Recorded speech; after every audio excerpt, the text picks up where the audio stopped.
one of my subscribers said, I'd love to ask Sam what has made her a fan of actors as a casting director and what her most recent success story has been as a coach. So in general, there were actors I loved over and over and over again, because when I brought them in, I knew they were going to do disruptive work, no matter what. Like, and what do you mean by disruptive work?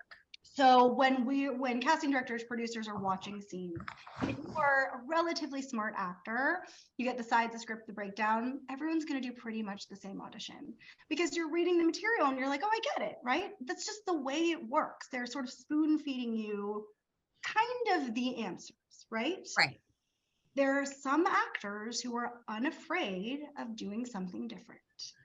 And so I would rely on those actors to come in and do that, because what casting directors see is the same audition over and over and over again. And especially when you're casting a pilot, you're seeing hundreds of the same audition over and over and over again. And what happens with your producers is they start saying, I just need to see more people.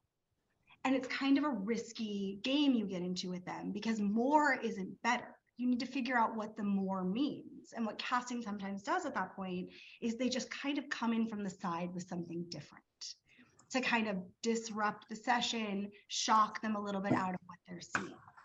And my favorite auditions were the ones that were a little bit shocking and disruptive and different. And there were actors I could rely on no matter what to bring that without our having to ask.